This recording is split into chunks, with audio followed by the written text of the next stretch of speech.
ಇಲ್ಲದೆ ಊಟನೇ ಮಾಡೋಕ್ಕಾಗಲ್ಲ ಅನ್ನೋರು ಈ ರೆಸಿಪಿನ ಟ್ರೈ ಮಾಡಿ ನೋಡಿ. ನಾನಿಲ್ಲಿ ಬೋನ್ಲೆಸ್ ಚಿಕನ್ ತೊಗೊಂಡಿದ್ದೀನಿ, ಒಂದು ಅರ್ಧ kg ಆಗೋಷ್ಟು. ಅದನ್ನು ಚೆನ್ನಾಗಿ ನೀರು ಹೋಗೋ ತನಕ ಫ್ರೈ ಮಾಡ್ಕೊಬೇಕು ಹೈ ಫ್ಲೇಮಲ್ಲಿ ಇಟ್ಟು. ಒಂದು ಚೂರು ನೀರನ್ನ ಬಳಸಬಾರ್ದು, ನೀರನ್ನ ಹಾಕಿದ್ರೆ ಉಪ್ಪಿನಕಾಯಿ ಕೆಟ್ಟೋಗುತ್ತೆ.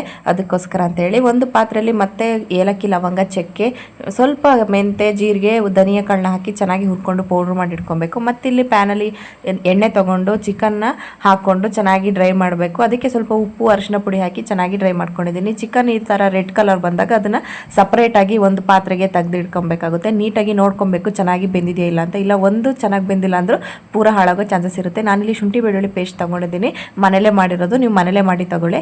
ಚೆನ್ನಾಗಿ ಅದು ಹಸಿ ವಾಸನೆ ಹೋಗೋ ತನಕ ಹುರಿದು ಬಿಟ್ಟು ನೀವೇನು ಹುರಿದಿರ್ತೀರಲ್ಲ ಮೊದಲು ಆ ಚಿಕನ್ನ ಅದಕ್ಕೆ ಹಾಕಿ ಚೆನ್ನಾಗಿ ತಿರ್ಸ್ಬೇಕು. ನೀವು ಇದಕ್ಕೆ ರುಚಿಗೆ ತಕ್ಕಷ್ಟು ನಾನು ಇಲ್ಲಿ 2 ನಿಂಬೆಹಣ್ಣು ಯೂಸ್ ಮಾಡಿದ್ದೀನಿ. ನಿಮಗೆ ಎಷ್ಟು ಬೇಕು ಹುಳಿ ಅಷ್ಟು ನೋಡಿ ಯೂಸ್ ಮಾಡಿ. ಆಮೇಲೆ ಪೌಡ್ರ್ ಮಾಡಿರೋಂಥ ಧನಿಯಾ ಪೌಡ್ರನ್ನ ಹಾಕಬೇಕು. ಆಮೇಲೆ 1 ಸ್ಪೂನಷ್ಟು ಖಾರದ ಪುಡಿ ಹಾಕಿದ್ದೀನಿ. ನೀವು ಖಾರ ನೋಡ್ಕೊಂಡು ಹಾಕ್ಕೊಳ್ಳಿ. ಇದನ್ನು ನೀವು 3 ರಿಂದ 4 ತಿಂಗಳು ಸ್ಟೋರ್ ಮಾಡಿ ಇಡ್ಬೋದು ಫ್ರಿಜ್ಜಲ್ಲಾದರೆ. ತುಂಬ ಚೆನ್ನಾಗಿರುತ್ತೆ. ಒಂದ್ಸರಿ ಟ್ರೈ ಮಾಡಿ ನೋಡಿ. ಮತ್ತೆ ಫಾಲೋ ಮಾಡ್ಕೊಳ್ಳೋದನ್ನ ಮಾತ್ರ ಮರಿಬೇಡಿ.